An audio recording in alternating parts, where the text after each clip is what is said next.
Capítulo de número 9, versículo de número 9. Nós vamos meditar apenas nesse versículo.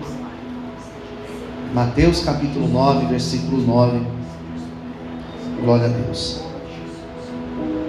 Quem já encontrou, diga amém. Está aqui.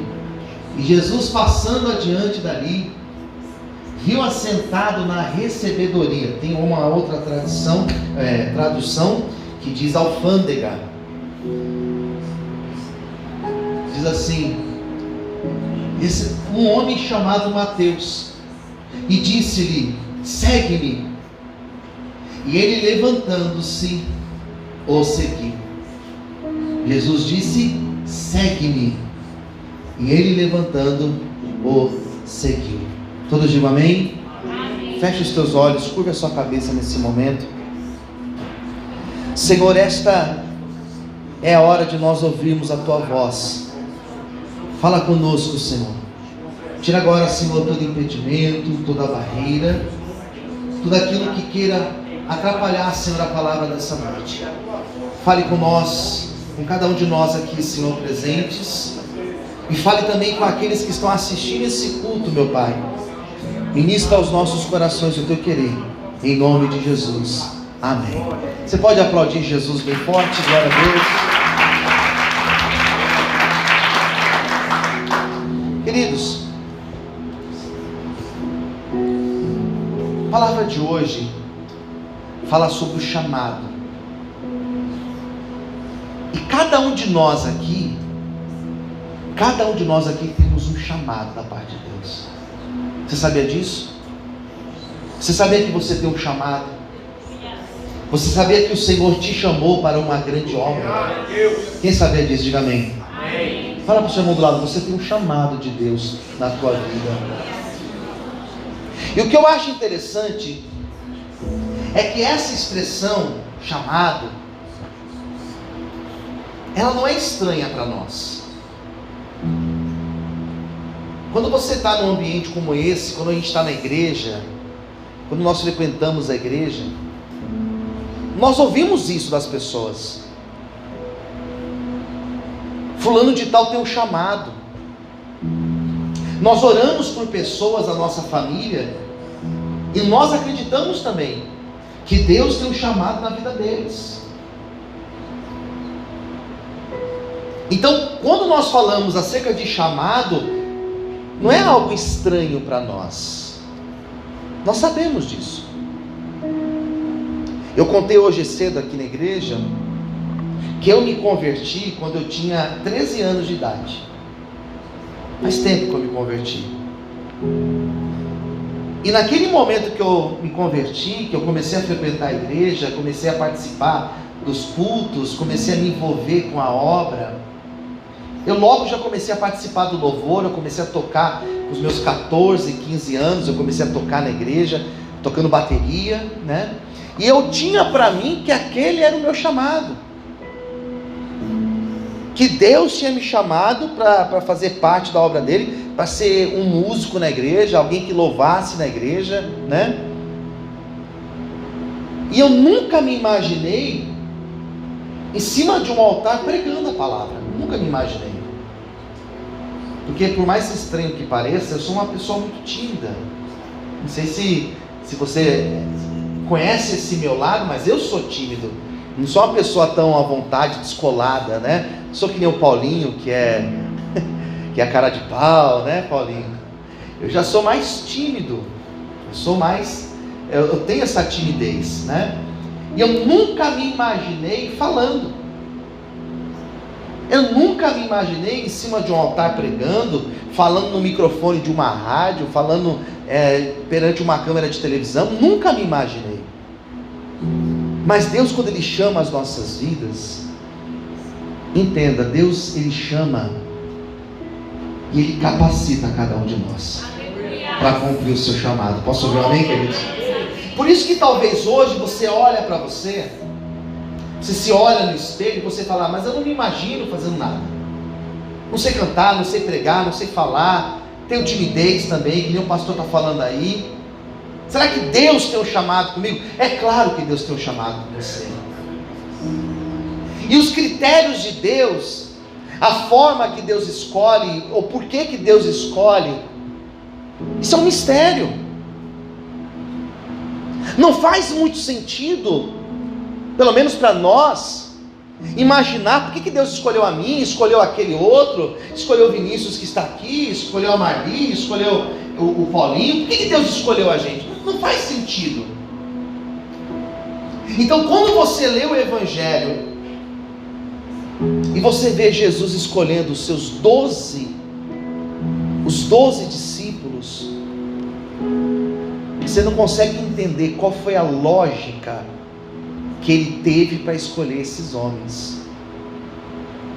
Alguns eram mais intelectuais, outros eram bem simples, alguns tinham um cargo mais importante na sociedade, outros eram pescadores, que era um trabalho muito simples naquela época. Alguns eram mais exaltados, sanguíneos, outros eram mais mansos. Ele não escolheu todos iguais, até porque não faria sentido ele escolher todos iguais. Imagina se todos os obreiros desta igreja fossem iguais a mim, se todos aqui tivessem o mesmo chamado que eu tenho, essa obra não ia adiante. Porque o que faz a obra ir adiante é justamente essa diversidade. Percebe que os dedos da nossa mão, eles são diferentes. Imagina se todos fossem igual o nosso polegar. Imagine como seria estranha a nossa mão. Da mesma forma é o chamado. Ele escolheu cada um, e cada um tinha a sua característica. Escolheu Pedro, tinha a sua característica. Escolheu João, que era totalmente diferente de Pedro. Escolheu Tiago, que era totalmente diferente de Pedro e também de João. Escolheu Tomé. Escolheu Judas. Escolheu outro Judas Iscariotes, que tinha totalmente diferente dos outros. E ele escolheu Mateus. E o chamado de Mateus, que está aqui em Mateus capítulo 9, cadê? A gente fez a leitura. Deixa o versículo aqui para mim, irmão, por favor. Esse Mateus, ele era muito diferente dos outros. E o chamado dele falou muito comigo, irmãos. Quem entendeu, diga amém. Eu vou tentar te explicar o porquê. Hoje de manhã, eu preguei essa palavra hoje cedo, e eu me perdi com o tempo, me perdi com o horário, e quando eu fui falar da palavra, já estava na hora de encerrar a pregação. Falei, Jesus, que enrolação foi essa, né? Mas Deus sabe de todas as coisas. Posso ouvir um amém, querido? Esse Mateus aqui, diferente. Porque primeiro, esse daqui, ele era judeu, mas judeu de verdade. Talvez era o mais judeu dos judeus, daqueles discípulos. Por quê? Porque ele era filho de um pai judeu e filho de uma mãe judia. E desde quando ele estava sendo gerado, desde o começo, ele já tinha um chamado de Deus na vida dele. Seus pais não escolheram esse nome aleatoriamente. Hoje em dia as pessoas escolhem nome para filho, né, de forma aleatória. Nesta época não. Eles escolhiam com um propósito. No nome Mateus, o nome dele é Mateus Levi, tinha um propósito. O que significa Mateus? Presente de Deus. Ele já nasceu recebendo esse nome. Esse menino é um presente de Deus. Olha que coisa linda. Fala para o seu irmão do lado: você é um presente de Deus. Amém? Você é um presente de Deus. Olha que coisa mais linda que você é. Aleluia. Mateus Levi. Mateus, presente de Deus. Levi significa entrelaçado. Ou seja, ele estava entrelaçado com Deus. E ele cresce. Ele vai se tornando um jovem, um adolescente, ele vai se tornando um jovem. Só que ele é de uma época, ele é da época de Jesus, e na época de Jesus, Israel não era um país livre. Na época de Jesus, Israel era uma província de Roma, ou seja, Israel estava subjugada por Roma. Israel tinha que pagar impostos para Roma. E Roma, por sua vez, o que eles faziam? Enviavam governantes para Israel, e eles governavam, eles exploravam Israel. E esses governantes romanos, o que eles faziam? Eles eram romanos, mas os seus funcionários não eram romanos, a maioria eram judeus. Então eles iam e escolhiam na sociedade homens que pudessem trabalhar para eles. E eles foram lá e eles escolheram Mateus. Esse Mateus, que depois se tornou discípulo de Cristo, antes de ser discípulo de Cristo, ele era um funcionário público. Ele era um publicano. Quem entendeu, diga amém. E o que ele fazia, pastor? Qual era o trabalho dele? Está aqui. Qual era a função dele? Ele trabalhava na recebedoria. Ele era um cobrador de impostos. Ele era igual Zaqueu. Lembra de Zaqueu? Lucas 19. O que Zaqueu era? Cobrador de impostos. Zaqueu era odiado. Mateus era odiado. Porque quando um judeu aceitava trabalhar para o Império de Roma, ele era considerado um traidor. Você está trabalhando para eles. E Mateus era assim, trabalhava para eles. Mateus era rico, cargo bom, salário alto, cobrava impostos, não pagava impostos. Olha aí, não pagava impostos, cobrava além do devido. Então era muito comum os publicanos serem odiados, porque eles desviavam parte do recurso e colocavam no bolso. Mandava uma parte para Roma e outra parte para o bolso. Então Mateus era odiado. Então Mateus era alguém que ninguém queria ter amizade. Mateus não tinha amigos. Ninguém frequentava a casa dele. Era rico, mas ficava isolado. Andava na rua, as pessoas desviavam dele. Nenhum pai queria que a sua filha casasse com um tal publicano. Nenhum pai queria isso. Daí Jesus começa a chamar os seus discípulos. Pescadores, camponeses, revolucionários, porque não sei se você sabe, Judas era um camarada revolucionário. E entre esses homens, diz a Bíblia que certa vez Jesus foi onde tinha recebedoria. Era como se fosse hoje uma praça de pedágio, com várias cabines, onde estavam os publicanos cobrando impostos. Quem entendeu, diga amém. Jesus chegou naquele lugar,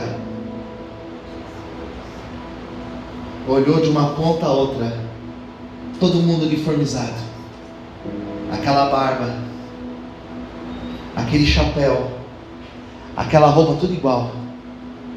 E Jesus foi passando.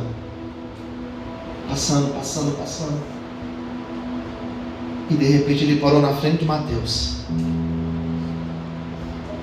Jesus não pregou para Mateus. Quem entendeu, diga amém. Jesus não fez nenhum milagre ali. Quando ele chamou Pedro, Tiago e João, ele fez o milagre da pesca, mas para Mateus não. Ele simplesmente parou, olhou para ele e falou: segue-me. Posso ouvir um amém, queridos? Segue-me. Só isso, pastor? É o que está escrito aqui. É o que está escrito aqui. Quem entendeu, diga amém. Segue-me. Aquela palavra foi tão forte. Aquela palavra foi tão forte, foi tão profunda. Aquela palavra foi na alma dele. Posso ouvir um amém, queridos? Tocou lá dentro. Ninguém falava com ele, ninguém dialogava, ninguém conversava, ninguém queria ter amizade com ele. Mas Jesus parou na frente dele. E ele com certeza sabia quem era Jesus. Ele com certeza já tinha ouvido falar de Jesus. Ele com certeza já tinha ouvido alguém comentando desse tal de Jesus. E quando ele está ali trabalhando normalmente, num dia comum, Jesus parou na frente dele e falou assim: ei, segue-me. E diz a Bíblia que ele não resistiu. Diz a Bíblia que ele ficou de pé, tirou o uniforme, colocou a caneta, fechou o caderno, deixou a tua calculadora lá do canto. E diz a Bíblia que ele começou a seguir Jesus. Quando Jesus toca aqui dentro do homem e da mulher, não tem homem, não tem mulher que resiste. Quando Jesus toca, nós nos curvamos perante Ele, e Ele vai tocar em você nessa noite. Aleluia. Você pode aplaudir ao Senhor por isso. Aleluia. Aplauda o Senhor, queridos. Aleluia. Segue-me. Não teve tempo para pensar. Não teve tempo para pensar. Não teve tempo para falar assim: Jesus, posso responder amanhã? A decisão precisava ser tomada naquela hora. Existem decisões que nós podemos pensar, mas existem decisões que nós precisamos tomar na hora. Quem entendeu, diga amém. Existem decisões da nossa vida, que na verdade são escolhas da nossa vida, que elas são radicais. O que é uma escolha radical? É uma escolha que vai lá da raiz, e você toma e as coisas mudam totalmente na tua vida. Primeiro, Mateus era improvável ser chamado. Nenhum de nós, se estivéssemos no lugar de Jesus, escolheríamos Mateus. É assim que acontece. Talvez ninguém me escolheria. Talvez ninguém escolheria você para uma grande obra. Talvez ninguém, sabendo dos seus defeitos, te chamaria para uma obra que esteja relacionada com Deus. Mas eu não sei porquê. Jesus te trouxe aqui nessa noite porque Ele te escolheu para uma grande obra. Pastor, mas eu sou pequeno, eu sou improvável. É você mesmo que Jesus chamou, e a partir de hoje uma grande obra de Deus vai começar na tua vida. Recebe essa palavra em nome de Jesus. Aleluia. Glória a Deus. Amém, queridos. E era uma decisão importante, muito importante. Funcionário público, estabilidade financeira. Quem entendeu, diga amém. Se amém está fraco, quem entendeu, diga amém. Amém. Não ia ser mandado embora, salário bom, conseguia tirar um dinheiro por fora. Não era certo, mas tirava um dinheiro por fora. Estava fluindo.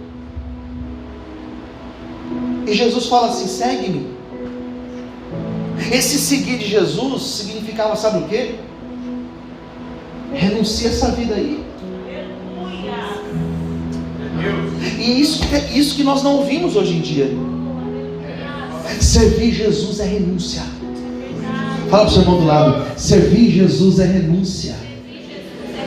André, abaixa um pouquinho para mim o microfone, mano. O meu retorno. Servir Jesus é renúncia. É renúncia. E nós não vimos. Abaixou muito, irmão. E nós não vimos isso hoje em dia. Nós estamos numa época, nós estamos vivendo um momento onde nós não ouvimos esse tipo de pregação. Nós não ouvimos o Evangelho dizendo que nós precisamos renunciar. O que nós estamos ouvindo é que nós vamos ter, nós vamos receber, que Jesus vai fazer, que Jesus vai dar. Mas e a nossa renúncia? Olhe para cá. Na hora que Jesus falou para ele: segue-me, ele tinha um mundo, ele tinha uma vida. Mas ele olhou para aquela vida que ele tinha, ele olhou para aquele pacote que ele tinha, ele olhou para todas as oportunidades que ele tinha, e ele olhou para Jesus, e ele falou: eu quero é Jesus para a minha vida. É isso que eu quero para a minha vida. É essa história que eu quero que Ele escreva na minha vida. Eu abro mão disso para viver o plano de Deus na minha vida. As pessoas, elas querem a bênção de Deus, mas elas não querem viver o plano de Deus. Se nessa noite você quer viver o plano de Deus para a tua vida, Jesus está aqui para escrever uma nova história na tua vida. Você pode aplaudir o Senhor e exaltar a Deus por isso. Aleluia. Você pode aplaudir o Senhor, queridos. É isso que nós precisamos entender. Na hora que Jesus falou para ele: segue-me, do que adianta eu ter tudo isso e não ter o principal na minha vida? Do que adianta eu ter um salário desse e não viver o plano de Deus na minha vida? Eu contei aqui esses dias que eu recebi uma proposta, contei para vocês, para entrar na política, um salário de 30 mil reais.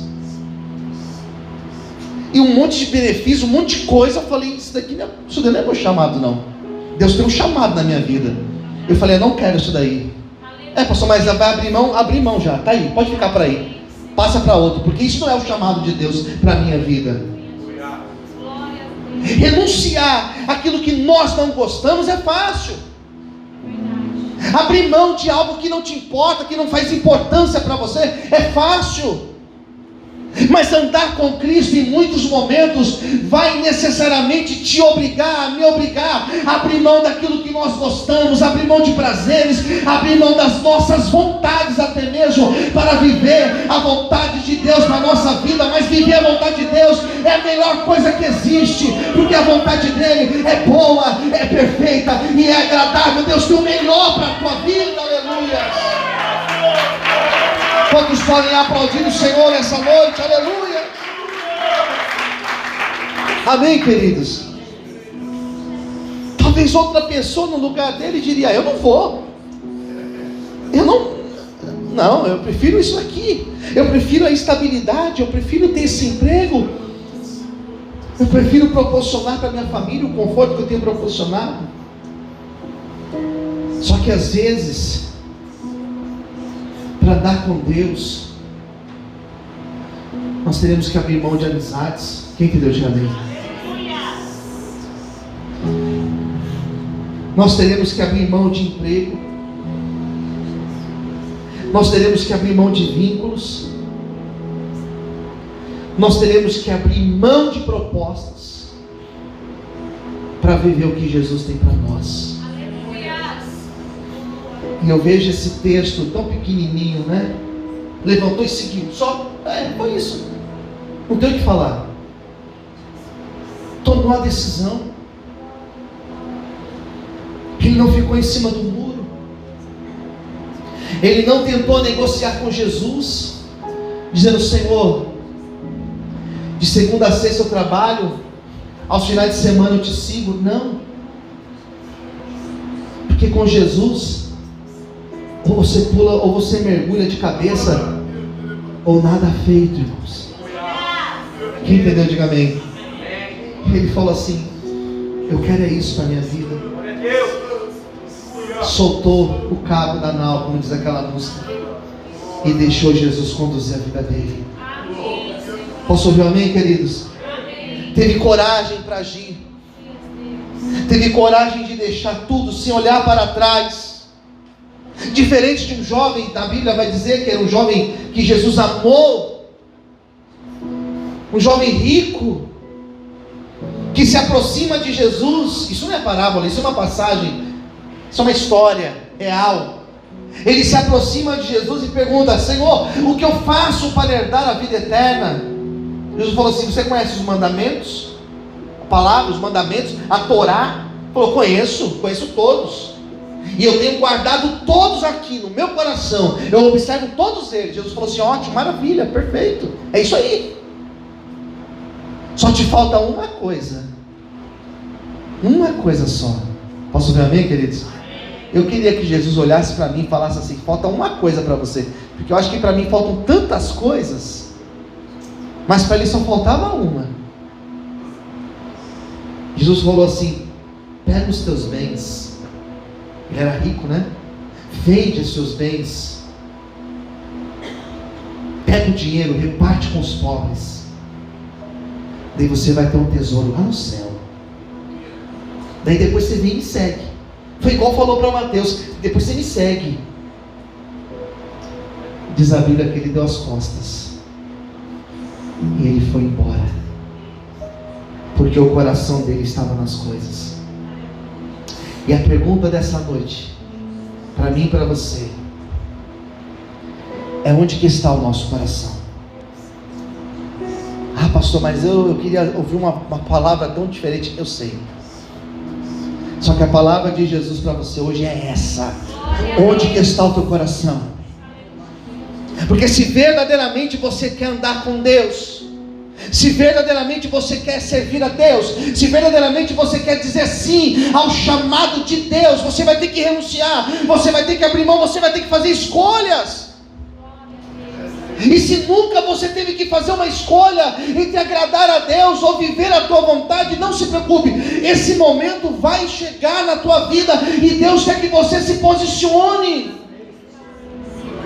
E quando você se posicionar, e quando você se colocar no centro da vontade de Deus, pode ter certeza que grandes coisas acontecerão na tua vida, em nome de Jesus. Quantos podem aplaudir o Senhor e exaltar o nome de Deus nessa noite?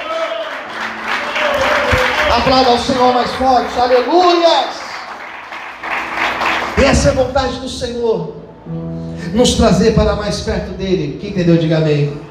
Mateus não pensou duas vezes, largou tudo lá. Onde você vai? O que você vai fazer? E aí, onde você está indo? Eu vou seguir Jesus.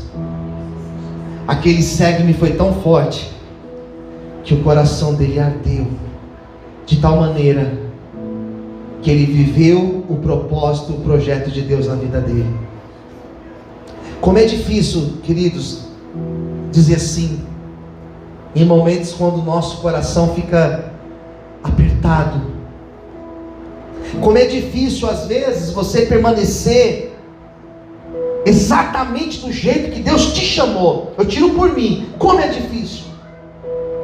Hoje eu pude almoçar com os meus pais, almocei com os meus pais. Eu estava conversando com a minha mãe, falando dessa dificuldade que nós vivemos, porque minha mãe é pastora e nós partilhamos, né, dos nossos dilemas de pastorear a igreja, de lidar com pessoas, de ter que cuidar de vidas. Nós partilhamos dos mesmos desafios. O que eu passo, ela também passa. E eu dizia exatamente isso para ela: mãe, nós não paramos, não é porque nós temos a vaidade de fazer, nós não paramos porque o chamado é forte no nosso coração. E quando Jesus chama a gente, não tem jeito. Ele chama e nós somos envolvidos pelo chamado dele. E o Senhor quer te envolver nessa noite. Quem entendeu, diga amém. Jesus quer te chamar porque Ele quer usar a tua vida. E eu não tenho dúvida que Deus vai usar cada um de nós aqui. Levanta sua mão para o céu. Cada irmão, cada irmã, cada adolescente, cada jovem. Jesus vai usar você na presença dEle para uma grande obra. Pastor, mas eu ainda não me achei. Não se preocupe, Ele vai te achar, Ele vai te levantar e Ele vai te capacitar para uma grande obra. Será que você pode aplaudir ao Senhor e exaltar o nome de Deus? Aleluia! Glória a Deus. Você pode exaltar o Senhor nessa noite? Amém. O que Deus tem para mim? O que Deus quer de mim? Jesus não falou para Mateus: ó, você vai me seguir, você vai comer do pão, você vai beber do vinho que eu vou transformar, e você vai ser morto, você vai ser um mártir. Jesus não disse para ele. Jesus falou simplesmente: segue-me. E ele fechou os olhos para o mundo e seguiu Jesus. E é isso que nós vamos fazer nessa noite. Nós vamos entregar a nossa vida para Jesus, e uma grande obra será feita na nossa vida. Eu quero orar para você agora. Eu convido você a ficar de pé nesse momento, e nós vamos fechar os nossos olhos. Vou pedir para o Paulinho vir aqui fazer essa oração. Amém. Você vai orar nesse instante. Não é orar, não é louvar, não é isso. É orar, queridos, é orar, fechar os olhos, clamar a Deus. Pastor, para mim está sendo tão difícil, às vezes carregando um peso tão grande. Eu sei, queridos, mas o Senhor vai renovar você hoje. Vamos orar, fecha os teus olhos em nome de Jesus.